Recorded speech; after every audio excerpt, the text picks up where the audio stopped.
You're listening to the Certified Personal Trainer Podcast, a show by personal trainers for personal trainers. It's time to become a better trainer, get more clients, and change more lives. Let's get started here. Today we're going to be diving into client retention and how to maintain clients for the long term. It's so much of like personal trainer marketing and client acquisition stays in client acquisition world, getting new clients to come through the door. And it's definitely, it's a challenge to solve. It's a barrier to overcome, of course, and you need that. At the same time, if you don't have strategies in place to maintain clients, or your client turnover is every 3 months, 6 months, even 12 months, and that, you have all your clients leaving, you kind of have to start from scratch. And that's a consistent theme with getting new clients, then it's just going to be extremely challenging to build and maintain a client roster. You can only get so many new clients through the door and rely on that to maintain your number consistently. And then, venturing into other conversations about referrals and things of that nature. I know when I was training, I got to a point probably after 1 year where my wait list was built purely from my existing clients sharing with their loved ones, friends, family, whoever. And that's how I fueled my client roster. And I didn't have to go out and say, hey, I'm a trainer, I'm looking for new people.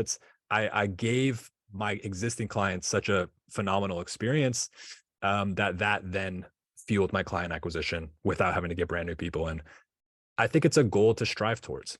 So we're going to talk about how to go about that today, what key principles there are. So one really key principle that we'll dive further into is the importance of creating appropriate expectations for your clients, how to communicate with your clients about renewal. It's a pretty common, like, hey, we're a week from your sessions being done, and what do you want to do? Do you want to renew?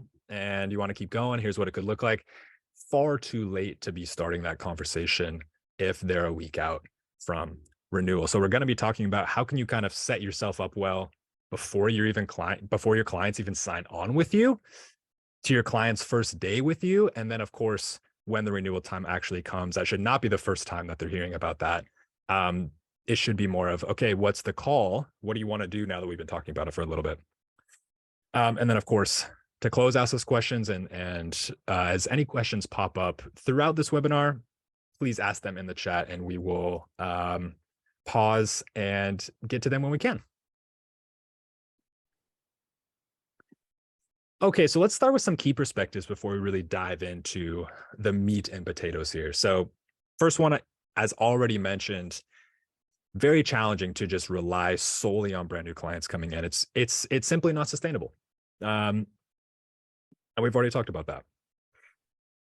2, much of the impactful work around client retention happens, as I said, well before the client is set to renew. And so if your very first mention of the renewal of the initial package is happening like within the final month or even the final few weeks, and like that's the very first time that your client is thinking about it, again, it's just a challenging conversation to have.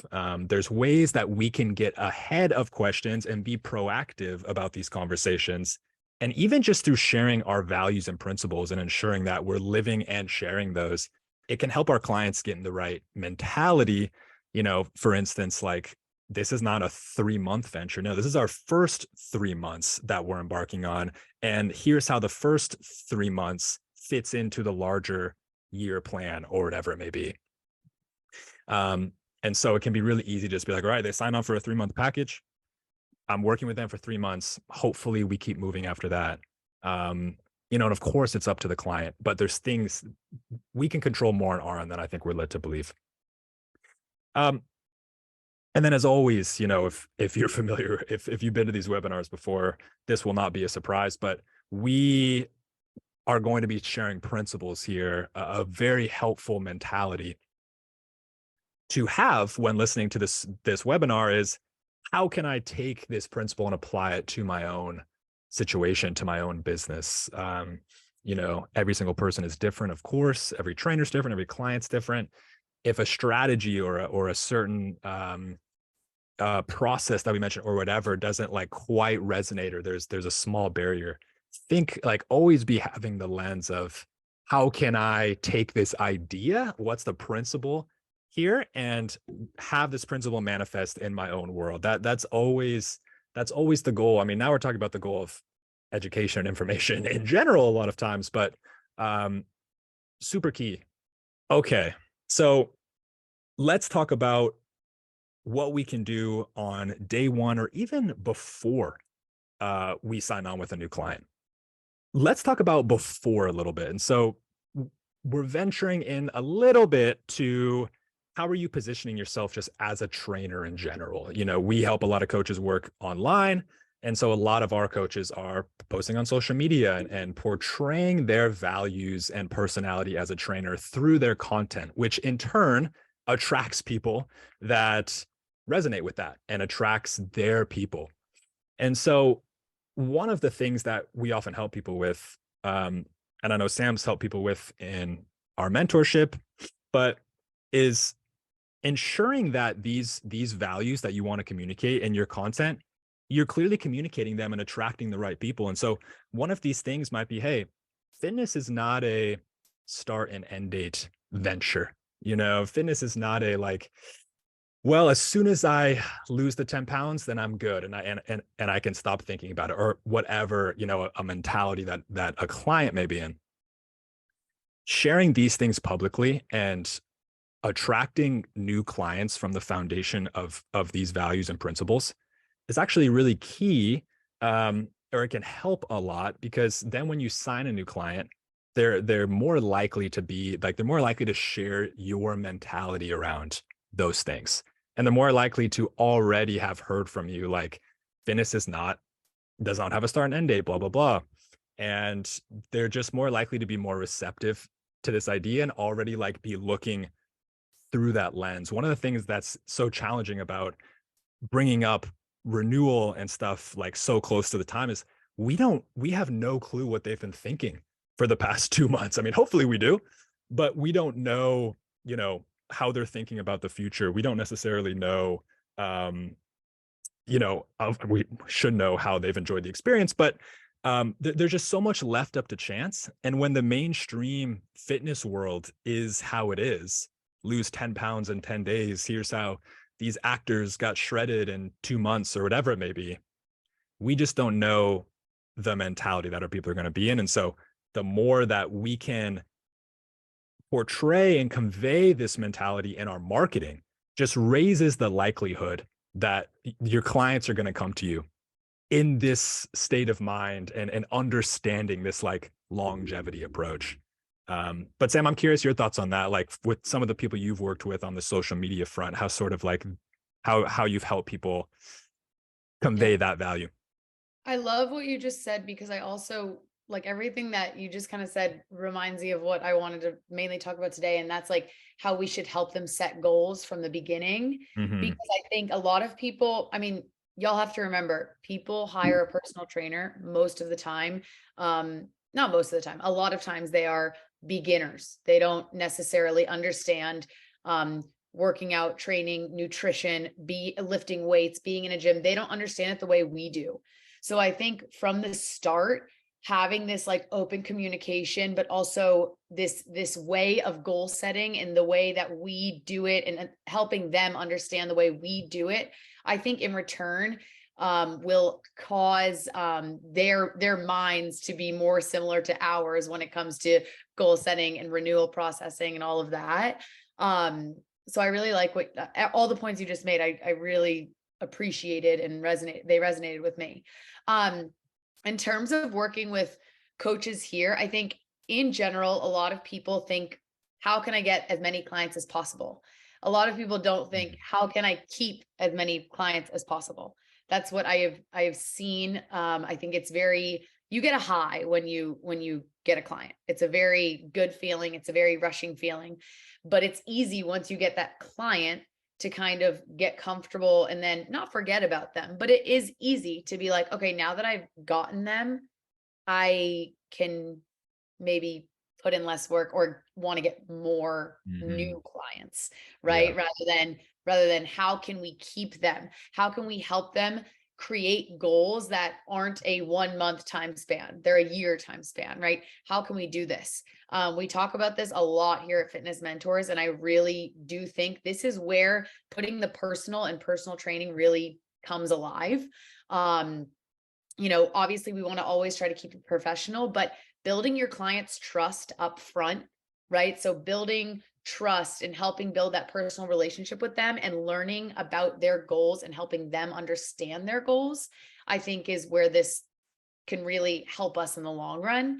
I personally think that a lot of people that come to personal trainers, yes, they are working on their physical goals, but I think they ultimately want to kind of be friends with you and become part of your life and create this really good friendship at the same time. So I think that is really cool up front. I think there comes some consequences with that, but I do think that in return we will then have a better renewal process that comes with that. But yeah, I definitely, with people that I've worked with the mentorship program, I actually have someone that I'm working with right now who's dealing with, she's trying to make a preliminary questionnaire right now. And we've been talking back and forth as to what should be in that questionnaire. And she asked me yesterday, she's like, are these questions too personal? And I'm like, no, I don't think they're too personal at all. Because if someone comes to me saying, I want to lose weight by my wedding that's in 3 months, are you going to help them lose weight just for their wedding? Or are you going to say, awesome, let's get you started on this program. And then even after your wedding, we're going to set a new goal and we're going to keep training. By you putting that in their head from day one, the day after their wedding, they probably won't want to stop training with you. They're going to think, oh, wait, Coach Sam actually told me that this is like the next exciting goal I'm going to set for myself, right? So learning these things about your clients up front, I think does wonders, right? So that's just a little tidbit. And I've been working with her. Literally, I was on the phone with her yesterday and she said, is it too personal? I mean, obviously don't go too deep, but I do think learning things up front is like the key to client retention, or one of the keys to client retention. I think that's super powerful. That's almost the other end of like, we obviously want to convey our principles up front, but we need to understand where our clients are coming from up front as well. It's such a good point. I used to run a big fitness program, and it was online. And like in our intake questionnaire, we would have people write their goals. We'd have people write their timelines. What do you want to accomplish? And like when somebody had a like you just said, Sam, I want to lose 15 pounds by my wedding in 6 weeks. Our coach, like that would trigger there's certain things in that form that would trigger like personal conversation. That's like, hey, saw you mention this. Let's chat about it. Like this, like we're more than happy to obviously set that goal for these 6 weeks. Like we don't want to destroy ourselves over the next 6 weeks because, we take a longevity approach and blah, blah, blah. And it's just helpful to know where they're coming from. So I think that's a really good point. Sleep would also trigger a message, stress, things of that nature. And it's the same thing. If they're like, hey, I just need to like super quickly lose weight, it's better to have that conversation up front than to wait and assume things are going well and then be like, okay, I don't need you anymore. I'm done. Right. Yeah. So it's a really good point. And by the way, guys, this is the mentorship that Sam's talking about is our Fitness Mentors' own personal mentorship, where Sam and our team work one-on-one with you to help you overcome problems and achieve your goals, whatever those may be. So if you're ever searching for one-on-one guidance, that's absolutely the place, whether it's on the business front or on the training front. That's kind of where we meld at Fitness Mentors. So I also wanted to add to this second point. I think that planting a seed doesn't just have to be at the beginning. I don't think that's the only time you can plant a seed. I think by planting seeds throughout your fitness or your journey with your clients, is almost like we can treat it as a check-in, right? Having a check-in every once a week with your client, and asking them, how they're doing, what challenges are they facing, perhaps outside of the gym. It's a great way to build your relationship with the client and provide great customer service, but it's also a great way for you to note in your head, okay, what at that point in time when I need to talk to them about renewal, what points can I bring up at that renewal? Because at those check-ins, you're going to get nuggets of truth from them, and you're going to then use them at that when you have to have that conversation at the renewal. I think that's like something else that we can point out here. It doesn't have to just be from day one. I think definitely plant those seeds as we go. Make them excited about goals in the future. Make them excited to keep training with you. It shouldn't just be like a one and done type thing. Yeah. And I think the likelihood is when you dig into why somebody wants to lose the 15 pounds in a month for their wedding, it probably does run deeper than just stopping at the wedding. Right. That's probably what's top of mind for them, their most immediate goal. But understanding like their true motivations is also very helpful for crafting like this like long-term mentality where it's just like, oh, okay, so you want to stop yo-yo, you want to like stop the up and down where you like have to rush. Okay, well, like that's a sustainability approach where we need to be focused on sustainability and not focus on what can we do in 4 weeks, what can we do in 6 weeks. And that's what I meant like at the beginning, a couple minutes ago, when I said like a lot of people don't realize how that works. A lot of people think going to a personal trainer, they're like, okay, sick, hired a personal trainer, 15 pounds, done in a month. And it's like, you're helping them learn that that's probably not the case. You're helping them make like the SMART goals that we always talk about. Normal people don't know how to make SMART goals, right? That's why people hire a trainer. And I definitely agree. I think a bride wanting to lose 15 pounds before a wedding, I think that's common, but it's also common that they don't, or that it's also common that they think that that's like super doable and that's all they need to do. And it's really only for the wedding. Right. Whereas I think we can help them learn, like, if you do XYZ, this should be a lifestyle and it can be really great. Exactly. Yeah, totally. Matt, I'm curious if you have any thoughts around like planting these like pre-client seeds around like helping people understand this like long-term mentality and sort of helping people, I mean, obviously as much as you can, escape like the BS that we were just talking about. I'm curious if you have any experience or thoughts there. I actually wanted to go a different route, and it's kind of what you have here. So your work starts on day one or before. This is actually, it's kind of adjacent to what we're talking about, but it's basically like one of the best client retention strategies is actually being a good coach. So you're like actually knowing what you're doing and like actually getting results for people. And so like planting seeds, and again, these are all things that I 100% agree with. But so as far as your work starts on day one or before, I think the real before of that is like all the knowledge that you're learning and the implementation of that knowledge that you're using with your clients and making sure that you actually get them results in the first place. Because you can be the nicest person in the world, be the most positive. And I don't know, sometimes people do just need that positive person in their life that they push and stuff. And even if they don't get results, they're still going to be very happy with that trainer. But my recommendation would be to do both. That would probably be the biggest benefit to your coaching service long term. So yeah, I think make sure that you actually like know what you're talking about. And so obviously I think, the courses of fitness mentors and things like that can be super helpful. But yeah, just make sure you know what you're doing and continually to strive. Like if you're not getting results, because you're not going to get results with every client. Sometimes, for whatever reasons that, they're not getting results. However, like if the majority of them are not getting results, then it's like, maybe you should, point the lens back towards yourself and make sure that you're actually, you know what you're talking about.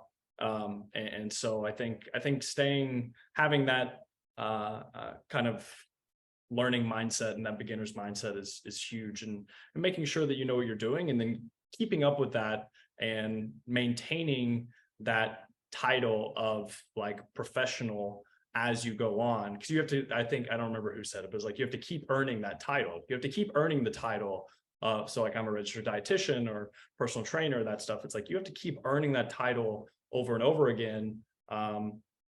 And so with that, you should stay up to date with research, learning stuff, making sure that you can actually do the thing that you're getting paid to do. So yeah, I think that's one of the best client retention strategies for sure, is just making sure you're a good coach. I think that is the linchpin to all of this, probably. Right. And I'm glad you brought it up. 100%. You know, yeah, I really don't have anything to add. It will be the linchpin. I mean, as you said, you can plant as many seeds, and if they're not happy with the outcomes, then who cares? That's what happened to me at one of the only private gyms that I worked at. This was whenever I was a sophomore in college, and I was young and just not putting in the work required to excel at this very competitive internship. I was just kind of messing around, to be honest. And then one day, on the day that I got fired, my boss told me, he was like, look, you can't just get by on your charm and charisma. He was like, you have to know what you're doing with these clients. And I was like, yeah. That was such a big wake up call for me. That was such a perfect point in my life to get that wake up call. Because it's so true. It made me double down on the actual technical side of things and becoming a better coach. And it's only paid off tenfold since then. So hopefully you don't have to get fired to learn that lesson, but it was helpful.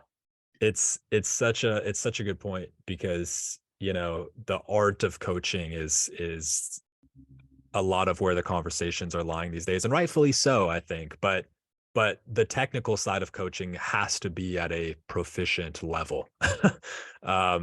And it makes everything easier. It makes it easier. Totally. Like, it makes client retention easier. Like, it makes your clients happier. It makes your job easier because you're not confused, and you have, you know, like, you can go through a logical decision tree. Like, okay, this didn't work, so what about this? Like, troubleshooting different problems. You're just, you know what you're doing, and you can go through certain things. And of course, there's going to be stuff that you have to look up, and you're not always going to be perfect or whatever. But like, for the most part, it's like, yeah, you should know why things are not working, or at least be able to critically think through these issues as be an expert, be an expert. Totally. For sure. Absolutely. Such a good point. Okay. Huge, like, pillar number 2 to dive into is what your client expects is what they will judge you on. And when there's a misalignment in expectations from what you're actually delivering and what your client is receiving, regardless of how right or good the services are that you're offering, if it doesn't hit the expectation that they have in their mind, then they're not going to be happy with it, most likely. Or if it's different, they're going to think, oh, that didn't go according to plan, even if it was in your plan. And so, again, thinking back to like before a client comes in, setting appropriate expectations from the get-go and ensure you're aligned on one, like what we're striving towards, the goals, things of that nature, but also aligned on what's the process going to be like? We're going to talk a little bit about process expectations and then like mental expectations as well. But setting both is extremely key. And I have, there's very few objective, like, right and wrongs in fitness, and of course there are at a high level, but I've seen trainers deliver objectively a subpar service compared to another trainer, and the client was happy because it met or exceeded what they were expecting to happen when they signed on. And I've seen the flip side happen too, where it's an objectively better experience and they're more talented, and everything across the board, but the expectations were misaligned because there wasn't clarity. And then when it got to the end, it was like, well, that didn't happen like I was expecting it to. And the trainer is, well, it went exactly how I planned. But that doesn't matter. So we wanted to plant this seed with you now, because again, it should be done on the processy side of things. And we'll go into some questions around, like, how do you get in touch? What do you do when you have a question? How are we going to check in? When are you going to expect to hear from me? How can you reach out to me? When? What are the guidelines? Like you should leave nothing up to chance in terms of when you hit this thing, this is what we're going to do. Here's when you should expect to hear from me. One of my favorite stories is a coach that we were coaching was monitoring this person's program. They were set to change every 4 weeks. This coach checked in at the 4-week point. The client was still making progress. So he actually made a right call to not tweak the program after 4 weeks because the client was still progressing and still enjoying it. At the 6 or 7 week mark, the client's like, what the heck's going on? You haven't updated my program in 4 weeks. And the trainer's like, actually, I just made the call to not because of this, and that. And like, there was the misalignment of expectations, even though the trainer made the right call and the client was making progress, and both people should be very happy because the trainer was expecting something else. He thought the trainer was doing a subpar job. And that client actually ended up leaving that trainer, even though that trainer made a great judgment call to not tweak that program. So ensuring there's clarity on all fronts around how you're going to interject and what you're going to do and what they can expect is so huge. And then on the other side of it, it's vastly helpful to be planting mental barrier seeds. Hey, this isn't always going to be like the easiest workout, or hey, you're going to be sore often after these workouts, or you're going to reach a point where you're going to want to quit and you're going to want to give up. Normalize these like mental barriers that often are tough for clients to handle, and they think that something's wrong with them, or they think like, oh, this must not be working for me. Bring those up front and normalize them, and then give them a bit of a plan of action for like, hey, if you ever feel like you want to just like throw in the towel and quit, which is completely understandable because it gets hard or whatever it may be, like just shoot me a message and I'm always happy to chat about it, or just do this or do that, and give them an avenue forward when they inevitably hit these things. And again, we'll get into some of those questions in a sec. And then same with the planting seeds from the last slide, from the longevity perspective. We can do these same things via our content and conversations too, so that when someone's coming to us, we've already highlighted some of our processes, and so they're not always foreign to people. But it's such a key idea to take away from this, is that your clients will judge you based on what they expected. That will be the root of their assessment of their time with you. So if we can control that, which we can, then we should. So again, we should be building expectations, and this should happen again very early. This should happen in super early conversations before clients even sign. This should happen in your initial assessment and consultation. And then if you ever need to revisit them, if you ever feel like expectations are misaligned, you can always revisit throughout the sessions too. But the foundation should be built early. So set expectations for processes. Like I said, like how to get in touch with you when they have a concern, how quickly you'll respond. This is like setting your communication boundaries is quite important. And this is one area where you can be doing everything right, but if client expects something different, then you're doing something wrong. And so many coaches come to us and say, I can't respond to people that fast. I'm going to be tied to my phone, blah, blah, blah, but they expect me to get back to them that fast. It's like, well, there's the problem. They expect you to get back to them that fast because you haven't set any boundaries, or you've gotten back to them that fast many times in the past. And so now you've built that expectation without communicating it. So set the boundaries on your end. Hey, here's how you reach out to me. I respond at these, on these days, or I respond within 48 hours, or, whatever it may be, whatever makes sense for your situation. Of course, if you're working online versus in person, it'll be a little different.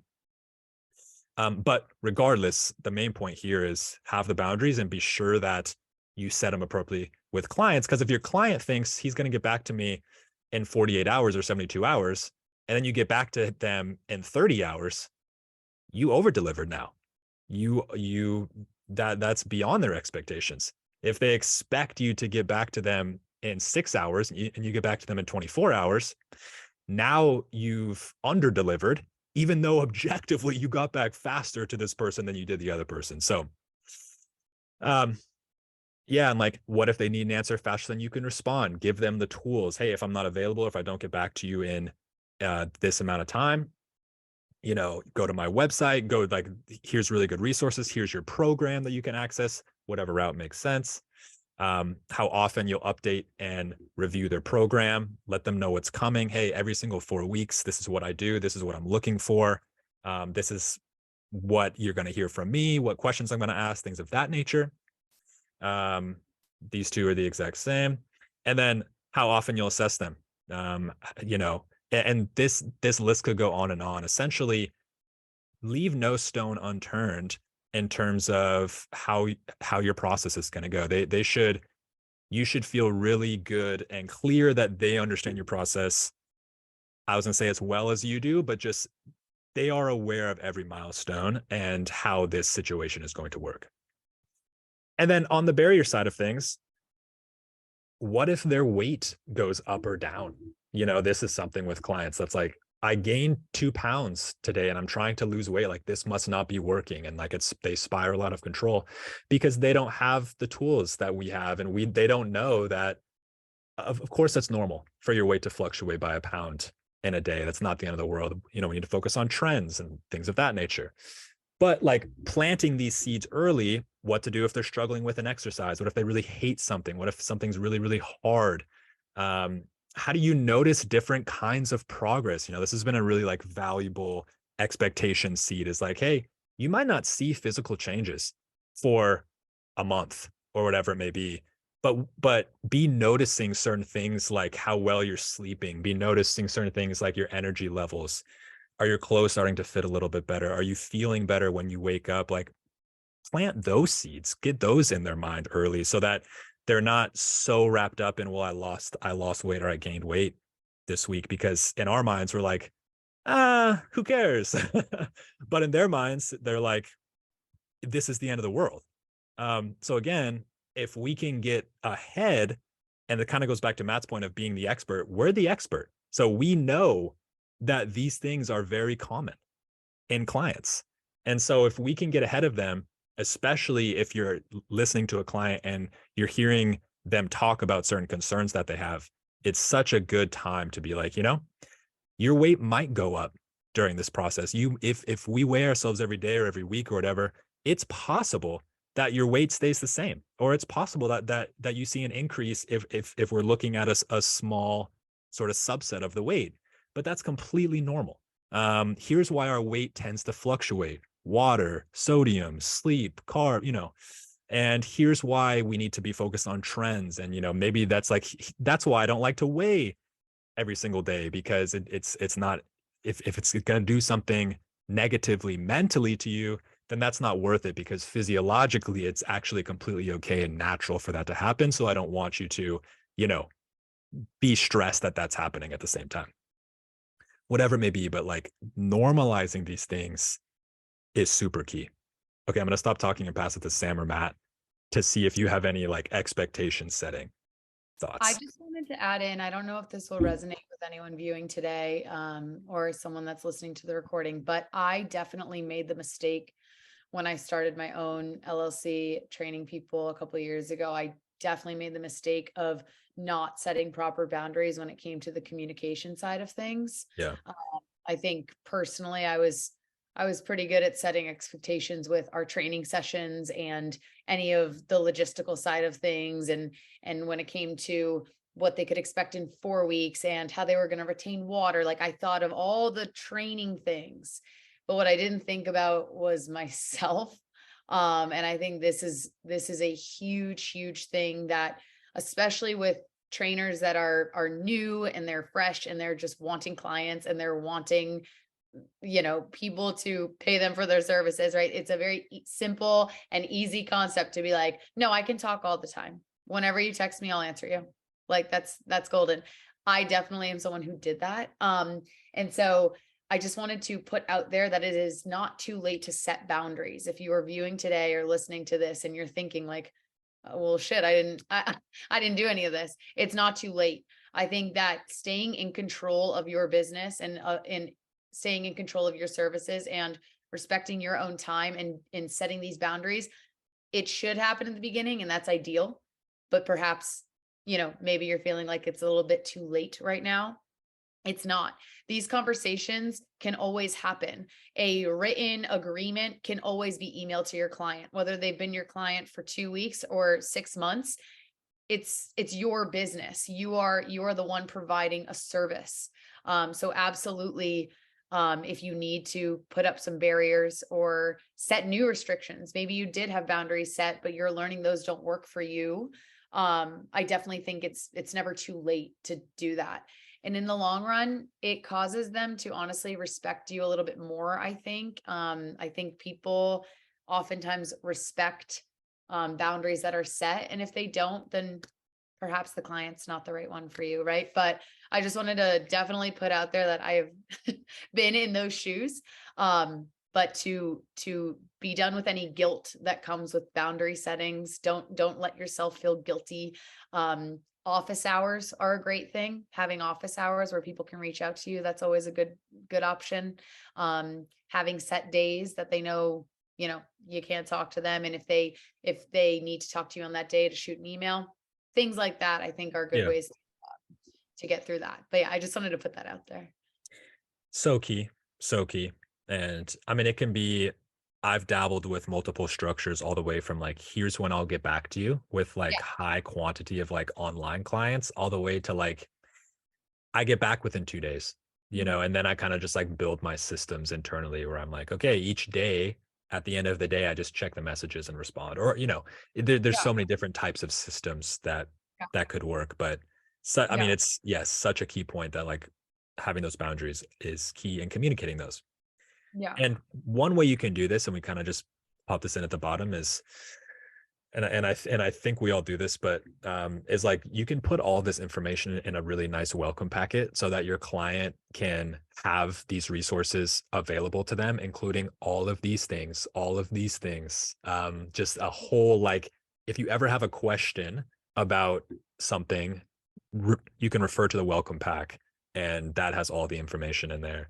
And you can hammer that in up front to be like, hey, this is like me without me being here. That's essentially what this is.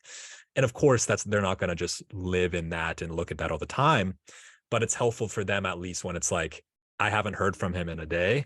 Let me at least see what the welcome pack says. And hopefully it gives them a little bit of clarity around that. And that can be something that you make once up front and then just send to every single client. And again, it should outline like, what are we doing and how does this all work and what can you expect, FAQs, where do you go for things, all of that. Definitely makes it easier to resolve any issues that may arise down the road as well. Just being able to refer back to something, especially like, you're your own business. Oftentimes you're the only one working for your business. Right. So it is really nice to have a document, that or an agreement. I mean, even in terms of payment, having payment terms within that document, payment methods, like things that might seem a little bit redundant or extra. I don't think they are at all. I think that's definitely a form of boundary setting is, when it comes to like, I mean, I'm not sure about penalty fees, but when you can pay me and due dates for a payment and all of that stuff. I do think in the long run, it avoids any issues that may arise. And penalty fees. I mean, if there is like a cancellation policy, or if there is like, totally, that's something to work in there. And that would be one of the processes, expectations to set up. Yeah. Hey, if you bail on me within 24 hours of our session or whatever, I have to charge you for the session, whatever it may be. Sorry, I personally also, when I train people in person, everyone here knows I like training people in person. A lot of times I do become very friendly with them. I do become, I'm friends with them. And so sometimes that's more awkward to have conversations about serious things with friends. So I do think that written agreement goes a long way in that aspect as well. when it comes to a late payment. Sometimes if you're talking to a friend about a late payment, it can seem a little bit awkward or annoying, but it's nice to just be like, hey, at the end of the day, this is my professional, like this is my job, but this is also my written agreement that I have about payments. Definitely, I know cancellation is rough on both ends, but when you are training people in person and they cancel on you, it is quite quite annoying. Yeah, So it's nice to have, yeah, some sort of penalty fee and have that in the written agreement. for Definitely. sure. For sure. Yeah. Yeah. And of course, in the online world, like Matt and I'm like, if they don't want to do it that day, they could do it the next day, whatever. Yeah. Right. It's um, like easier. I mean, it's of course. annoying still. But if you're driving to a gym to meet someone or something Totally. like that, that's where it's like, damn. Totally. Because then you're stuck there. And I mean, that's why we have the cancellation policy Right, to exactly. hopefully avoid those things. So, And of course, like we can always make exceptions, right? I mean, we always have the possibility to do that, but it's still helpful to operate from a foundation of clarity.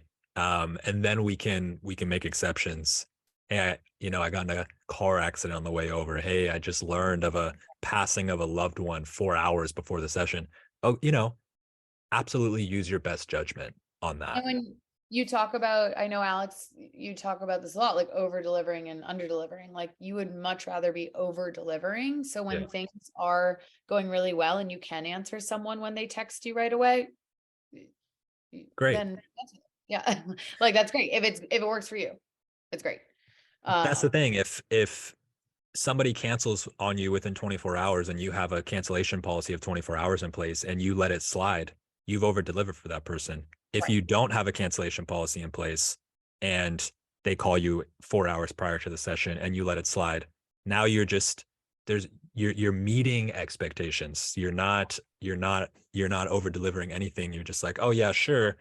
But they don't know. And even though internally you're like, that kind of sucks because I was planning for this session or I wanted the money or whatever, they don't know that because there was no cancellation policy communicated. So You create an image in their head and they're like, I can do that a bunch of and times. then they're like, I don't really feel like coming in today. I'll just Yeah, text and bail. And then you're like, okay, yeah, no worries. See you next time. And they're like, all right. And exactly. on your end, you are over delivering. You're like, I'm like killing myself. I'm losing Right. money to just accommodate this person. But from their perspective, they're just like, it's That's normal.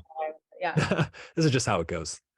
But it's not. So what are your thoughts, Matt? How do you kind of help on the expectation front with your own clients? Yeah, then as far as the expectation setting, one of the main points I want to make is don't always think that like more check-ins is better or like more support necessarily is better. I know some coaches, and of course this isn't, it depends on like what your main thing is that you offer, right? Like if you, one of the main things on your coaching page is that you offer very fast support and quick answers and that kind of thing, like I think that's cool, then definitely give some quick answers. But I think what most people really want is results, and I know really good coaches who charge $700 a month who check in with their clients every 2 weeks online, and they get incredible results. But also the way that works is that one, he's a really good coach, he knows what he's doing, he's very experienced, right?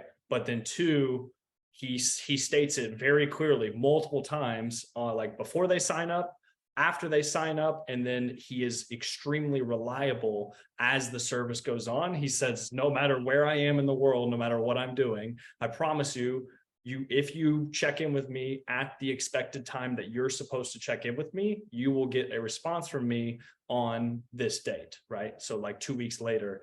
And he's very, very, very consistent with making sure he gets back to his clients during that time. So it's like, don't think that more is necessarily better. It's like better is better, and just however much you need to get the client results and also maintain your sanity. As long as you can keep that rhythm consistent and you can be reliable with it, and as long as they know what to expect and then you uphold those expectations ongoingly, then they're going to listen to you. You can guide them along. however it is. And so, and also I've had certain coaches that I've worked with that did daily check-ins with clients and wanted to get away from it. And the best way that I would recommend that is just to tell all your clients that you're going to go to this new format in like 2 weeks, or a month or whatever it is. Just give them a little bit of a heads up and let them know exactly what they need to do, like what changes for them, what changes for you, why you're doing it, why it's going to be beneficial for them. And then you just do it. And you'd be, the guy that I was working with was very concerned that this was going to cause a bunch of havoc and his clients won't feel like they're getting what they're paying for, et cetera, et cetera. But that was not the case at all, right? It's like, just make sure you get them results, make sure they feel supported and things like that. Give them thoughtful responses whenever you do check in with them. And that's what's most important. Yes. I think that was the biggest thing I wanted to touch on. The example is so powerful because it's like, okay, you take 2 weeks to respond. And like a lot of worlds, that's horrendous. And when you set expectations appropriately, and that's what the clients are expecting, then it's great. Then, and it's just like, it is a good example of this. Yeah, that's wild to me. I mean, it shows the power of clients will judge you on based on what they're expecting. And it also really gives you a lot of power to build systems that really work for you. And obviously they have to make sense for your clients, and there has to be demand for how you're running your systems and things of that nature. But we have a lot of power to start with. Okay, what's going to allow me to deliver services, my best work? How do I want to work? Things of that nature. And then we can just, once that's there, then the challenge then becomes, can we clearly communicate this to clients? But it doesn't have to be like Matt said, it doesn't have to be like, I'm going to offer 24/7 support because that's the like best I could possibly do. It's like, the best you could possibly do is ensuring that like your systems are one that you can operate in well. Because if you're replying to clients at 24/7, but they're not great responses, or you're stressed all the time, then maybe it's good for the client in the short term or in one-off situations, but in the long term, on a grand scale, it's not valuable. Okay, so let's talk a little bit. We won't dive like a ton, too many specifics into these, but wanted to kind of share like a rough timeline of like when to start bringing up renewal. And again, hopefully, so we're in the 1 month prior to renewal right now. Hopefully, this is not the first like knowledge on the client's end that there's even such thing as renewal, and that this can keep going, and that you've been thinking about that this can keep going, and thinking about how this first series of sessions is a building block to the next and things of that nature. So this is when we want to start talking about it a little bit more specifically. So we don't necessarily need to be like, okay, so we have the first 3-month package here, we're in the initial consultation, let's already start talking about the next 3 months. We don't have to get that specific. We want to plant seeds, but 1 month prior is when we really want to start thinking about like, hey, we have 1 month left on this contract. How crazy is that? How are you feeling? Are you wanting to keep sort of like a similar format for the next few months? What have you enjoyed? And just like starting to plant these like you want to assume that they will move on. Of course they can make their own decision and they don't have to, and you're there to answer questions and anything else. But assuming that the relationship has gone well, and they're getting results and you've enjoyed it, you can broach the conversation by saying, okay, like it's almost time to renew, thinking ahead to the next few months, and start asking specific questions around, are you wanting to do another 3 month, here's the benefit of 6 or 9 months, or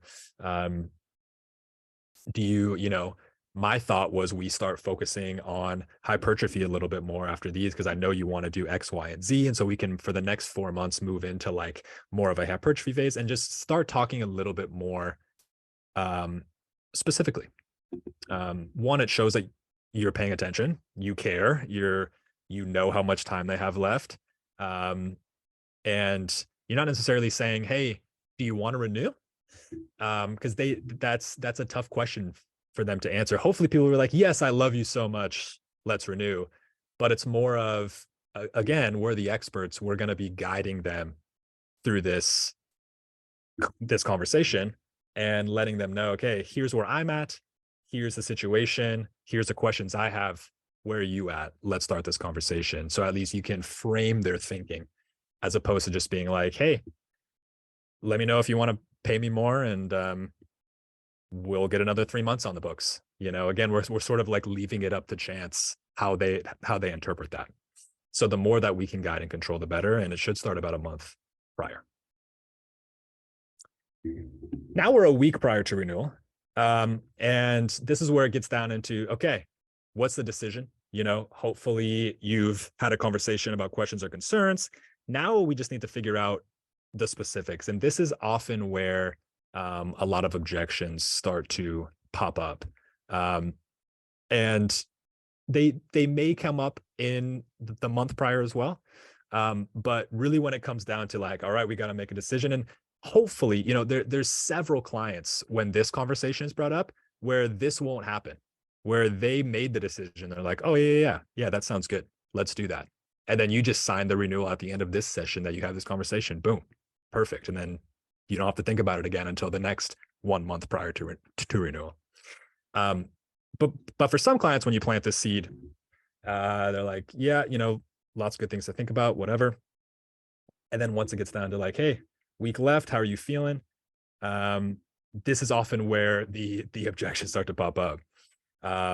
So we want to just run through, I think we have four kind of like really common renewal objections to run through that we wanted to pose, and then also like give a little bit of an avenue to respond and overcome. And these are renewal objections. These are also objections you're going to get to people before they sign on with you. So they really go into both buckets. One objection, kind of like more specifically, that falls into the renewal side of things, is like, it's been challenging to fit into my schedule. Like we often hear these objections with people who travel a lot, or people, like Sam and I were talking about, people who cancel a lot, people who are always late, things of that nature. Once they start thinking about doing more of this, it's like they've struggled to make it on time every session, to be at every session. One like really nice option, nice avenue outside of that is if you have a remote coaching option. That's a prime objection to put that on the table after and say, hey, I completely understand. I do work with some of my clients in a remote environment where they don't have to meet me at a certain time. It opens up more flexibility in the schedule. You can go to any gym that you want, and I'll still provide accountability and support. And we can still meet once a month, or we can meet every 2 weeks, or whatever it may be. But often like the time challenge is a very good time to, or like the scheduling challenge is a very good time to bring up the remote coaching option.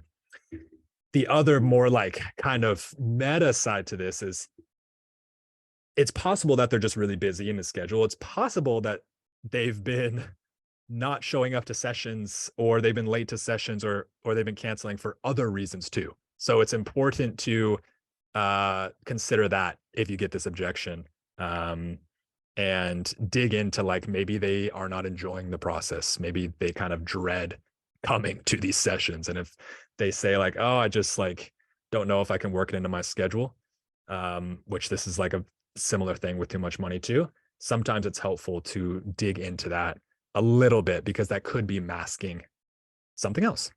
Let's assume that it is a money objection and it's actually, they just don't have the finances. Again, tough for a renewal because they've already paid. So it's likely that, again, this is masking something else, but you always have the option to offer a payment plan, a lower priced package that has less of your involvement. It can be a good route to like offer online coaching here too, because it's often more cost effective for the client. So you always have the ability to, especially if you're running your own business. Obviously, if you work at a gym, you're not going to have this ability, most likely.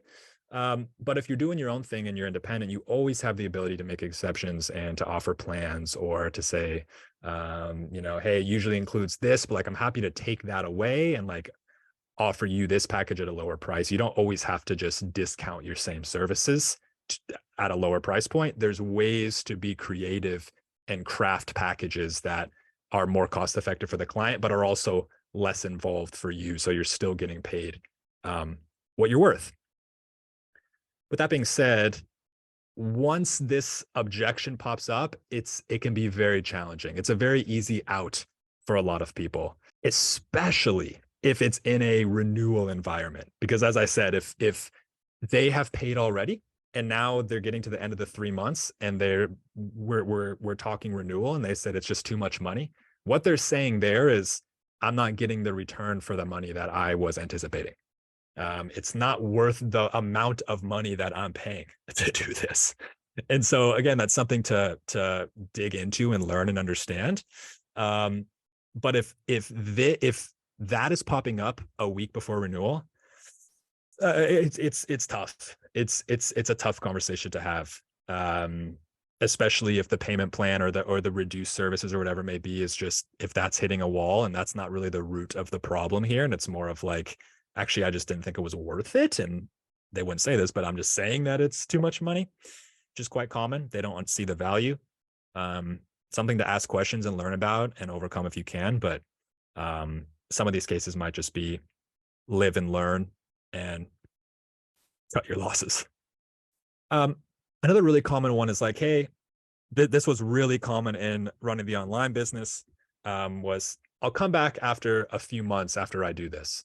I can't renew right now, but I will renew in a few weeks after I come back from vacation, blah, blah, blah. I would not bank on these people renewing, first and foremost. But if they say that, it can be, hey, no problem. You can say you can hold a spot for them for a certain amount of time. You're like, hey, completely understand, because you're an existing client of mine. I won't fill your slot for like the duration that they said. So I would say, oh, I'll renew in a few weeks. It's like, okay, perfect. No issues, because I love working with you so much and blah, blah, blah. I'll actually hold your spot open for you for a few weeks, which hopefully gives you enough time to renew and come back from vacation, whatever it may be. And that helps sort of draw a deadline and some urgency around, like, one, it tells them that you love working with them and you are going above and beyond, leaving a client slot open because in hopes that they come back. So that just like paints a picture for them. And it also builds some urgency around, like, here's the deadline of when you have to respond that you told me, as opposed to me being like, okay, get back to me in a few days on this date. It's like, okay, you said a few weeks. That's perfect. I'll set a date in the calendar and expect to start back up again then. If a client is really serious and they're like, hey, I just need to take a few weeks, but I really want to do this, you can say, hey, no worries. Let's handle all the housekeeping stuff, the payment stuff, all of that. Let's just handle that now. And I'll set your start date for a few weeks out in the future. So you handle all like the annoying stuff for both parties, the payments and things like that, and say, great, we got you renewed. I've pushed back a few weeks and to our new start date. If they don't want to do that, totally fine. Just be sure to follow up with them, a week before the deadline. Hey, our deadline's coming up. Or even a couple of days, just want to check in. Here's the payment link, let me know of any questions and go about it that way. And of course, this also could be a mask for another objection. And it's very possible that you go through this and they never sign back on. And, it is what it is. Last one is, I've already achieved my goals. You might get this based on our earlier conversation of people who are like, well, you helped me lose the 15 pounds for my wedding. And I did that. And so now I'm good. Similar to our first objection to the money, it's difficult to overcome this in this exact moment. If they're in the mentality of, again, we're talking like a week before renewal here. If they're still in the mentality of like, I'm done after these 6 weeks, we can say a lot of different things, but it's a tough objection to overcome. Certainly, this draws importance to other pieces of the process, like planting those early seeds that we mentioned, like getting a lot of information up front around what they want to achieve and why they want to achieve it. You know, you might be able to reference, like, we can use our example from earlier. If they want to lose 15 pounds before the wedding and they're tired of doing the yo-yoing up and down and you know, losing the weight, then gaining the weight, and then not having confidence in the path that they're going, whatever it may be, that, like, any goal or motivation that they have that speaks to a longer term situation is good to bring up here too. It's like, hey, I know, completely understand. First of all, congrats that you did that. Really, really good work. I know you mentioned you wanted to stop doing like the roller coaster in the gym and finally find some consistency. You know, do you feel like you have a plan to like keep consistent after our time together? Because I just, you know, whatever it may be. But referencing those early goals can be a good tactic here too. And then if they decide, hey, not for me, totally fine, be sure to follow up with these people as well. Hey, just wanted to check in and see how things were going. Simple as that. That's it. It doesn't have to be anything more. You're not trying to sell them again. It's as simple as, and you can do these for all of these people, but following up just to check in and see how things have gone, because that might spark, oftentimes it does spark them to be like, I've actually fallen off my fitness again and I need to get back on that, and blah, blah, blah. And then lastly, if a client does not renew, it's always valuable to figure out why. It's always valuable to figure out what went well, what didn't. Hopefully you have that information during the sessions. Like, you should not, the first time you get that info should not be the end of your time together. Hopefully you have some avenue of getting that feedback, but always good to make it a goal to understand why and what your clients enjoyed and didn't enjoy about the process, so you can always be refining. Okay, Sam and Matt, I want to pass it to you. I'd love to just hear both of your experiences, if you have anything to add around the objections that you hear, particularly around when the renewal time is about to start, and like how you tend to go about that. Yeah, I definitely, these are definitely the most common ones. Most of the time it's the one that I prefer, which is just like, I'm going to use what I learned from you and what you taught me, and I'm going to try and do it on my own now. You know, I think that's always a good hallmark of a good coaching experience, is so that you can let them be autonomous, and they can now control their diet and exercise for the most part on their own.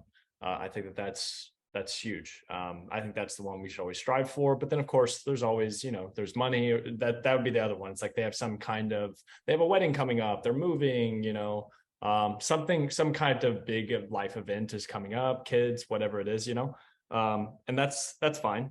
I think the biggest tip that I can offer here is to always have some type of downsell that you could potentially offer them after, like whenever they have one of these objections come up. And that is just going to be some type of very low barrier, like continuity type program. And so this could be as simple as, this is mostly for online, of course, but like, so if you offer them training and nutrition coaching both regularly, that's what they signed up for. Well, what are their main goals going forward, right? If it's muscle gain, and like strength building, that's their biggest goals, then maybe you can be like, all right, instead of doing both training and nutrition, what if we do a more affordable option and I just make you workout plans every single month, and instead of $400 a month, we just do it for $200 a month, right? And then that's just an ongoing $200 per month that you can just make their training plans for them. They can still get results. It's a cheaper option. And now you instead of them going to zero, they're now at $200 a month still, right? And what I've found, and same thing can be for fat loss, right? If fat loss is still their main goal or something, then nutrition only might be a more feasible option.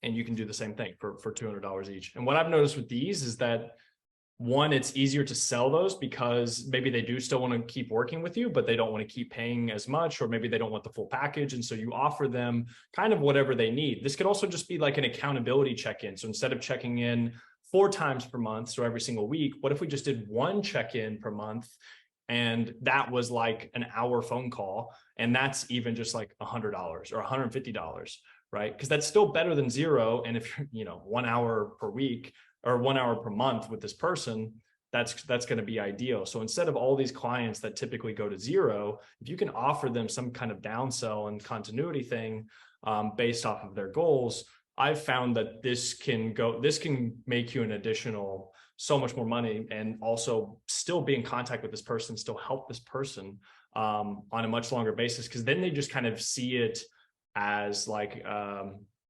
Netflix subscription or something, right? Like it just happened. They're just like, oh, Matt makes my workout plans now, and every single month, and it's not like a super high amount, and so they're not super concerned about it unless they have some big life event or something happen. But for the most part, I've found that they will at least stay on for another 3 to 4 months, and that can be an additional whatever amount in revenue.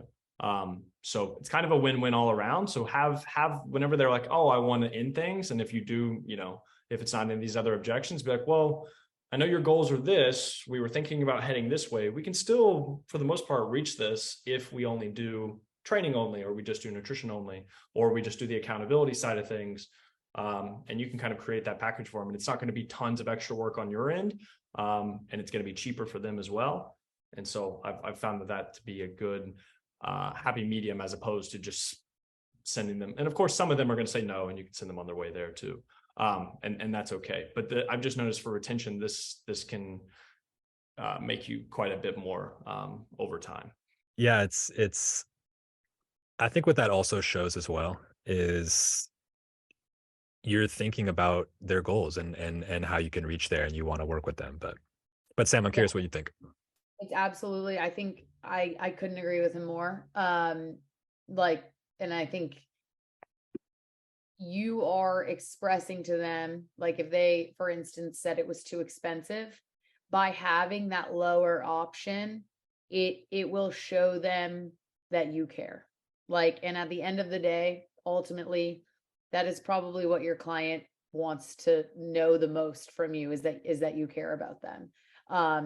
I definitely agree with that, having kind of like this second option to be able to help with objections. Objections are inevitable. It's inevitable. It's going to happen. Yeah. But I do think having like a plan B is absolutely the way to go. And I think as you go on and move on in your personal training career, you do get better with dealing with them. I definitely think that this is like a learned art in a way. But as I'm reading all of these, I'm like, this ties exactly into kind of the 2 main points that were made today. And that is, be a good coach, because if you are, objections probably will still happen. They happen to everyone. They happen to the best of the best. But it's a lot less likely, especially for some of the ones that are like, I don't have enough time, or I don't really want to do this right now. It's like, no, if you are an excellent coach to this person, they will find time. And you will help them find time. If you're truly a good coach, you'll negotiate, you'll compromise, you'll do these things so that your client does have the time.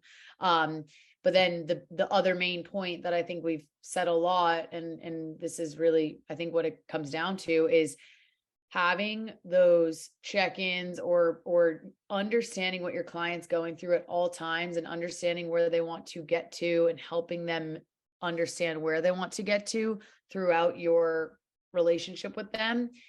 I think in return, when these when the renewal time comes a week before, it will be so easy to come back to them and say, okay, well, if you think you can't afford to blah, blah, blah, in order to reach this next goal that we're getting to, let's just do 2 times a week instead of 4 times a week, right? You will know already what they need to hear, because you have checked in with them so many times, or you have learned about them so well. You already know how to kind of rebuttal. But yeah, I was giggling at Matt saying you just need to be a good coach, but that's pretty accurate. Oh, it definitely is. It and definitely I think is. yeah, that's like one of those things, when people are good at their job, you really appreciate it. You're like, damn, this person's good at their job, and that makes me excited to work with them, right? And I think half of being a good personal trainer is having rapport, is caring, is checking in, which I've said a billion times, is doing all that. But like I said, also objections are inevitable. So I think it's really important to learn why the objection happened, or if you do lose the client, if they physically cannot afford it, or if they really just are moving and have too much on their plate to have a personal trainer, that's okay. Understand why it happened, and use that. Learn about yourself from that. Learn what you could have done differently. And the last thing I do want to say, perhaps this is because what I am first is sales. I love sales. The power of a follow-up is extreme. It is so powerful. Yeah. I really, I tell all of my mentees that all the time. And I personally have seen the power of a follow-up. Where I'm moving back to in North Carolina, every single client I lost when I moved here that I have told I'm moving back there is training with me again, right? The power of a follow-up is huge, because they may have not been able to afford you a year ago, but now they might be able to. They may have just not thought about personal training since they last were with you, right? They may have reached their goals last year, but if you follow up with them, they may think, oh my goodness, you know what? I have a Tough Mudder coming up. Hell yeah, I'm going to train with Sam, right? You never know what these people are going through when you lose contact. You never know. The power of a follow-up is huge. And I really encourage every single person to remember that. Don't let objections get you down. They're not a bad thing, right? Let them help you learn, help you grow. And in the long run, it's not for good. It's not for good. You should always follow up with people you've worked with in the past. Yeah. And sometimes, I mean, I think it's always good your default should be, what can I learn from this objection? What can I learn from this client leaving me? 100%. Sometimes it's not you. Yeah. Sometimes the objections pop up that are completely on their end. And 100%. that's also okay. That's also a reality that can happen. And to Sam's point, yeah, even more reason why the follow-up is so powerful. I definitely like the idea of what Matt said about the Netflix subscription. And I do think that the most common, I would say this is a generalization, but the most common thing I see in the personal training industry is clients having such short-term goals. It's always, or not always, I'll say 95% of the time, it is, I want to lose weight for this. I want to become huge for this, right? These are a normal civilian's goals. I think that it is so crucial that we help people understand the longevity of personal training, how wonderful it is to have a coach throughout your life to help you in a gym or at home. Your physical and mental well-being will be better if you have a coach. And that right there, I think, leads to less objections. I really do think that when we help our clients understand that we're not just a coach for a short-term goal, that we should be a coach like a Netflix subscription, I think that's an excellent way to put it. So I think as we move forward in our personal training careers, whether you guys have a small business, whether you're working within a gym and you're just trying to gain more clients, think about it that way, right? This isn't a short-term thing for you. You don't want it to be a short-term thing for you. We don't want it to be a short-term thing for our clients either. Yeah. Yeah. Such a good point, Sam. Such a good point. Getting fired up right now. I know. Yeah. We're coaching coaches. We're coaching coaches. I always say that when people ask me what I do. I'm like, I coach coaches that coach coaches coach. I coach coaches something like that. train, even though I train as well. It's a very Exactly. very confusing career path now. But yeah, guys, reach out to us with whatever you need. And also, if you're interested in any of our products online, if you're needing CEUs, or if you're just trying to, I had someone today, they were saying they just wanted to take our nutrition course because they just wanted to. I was like, Yeah. awesome. Do it. Heck It's yeah. never a bad idea to sharpen your knowledge. Yeah, And I mean, right. especially around health and fitness, even if you sharpen it for yourself, Right. that's a win. Especially around nutrition. I always tell people that. I'm like, I think everyone should have to take a nutrition course. Yeah. Yeah. Just for basic understanding, for sure. Right. Just to learn how to eat right. This was awesome. Our doors open absolutely anytime, guys. Please feel free to reach out and hope it's a good weekend. Yes. Awesome, guys. Have a great All right. weekend. See you, everybody. As always, thanks for listening to the Certified Personal Trainer Podcast. You can learn more about fitness mentors at fitnessmentors.com. Be sure to share this podcast on social media. And remember, we are here to help you succeed.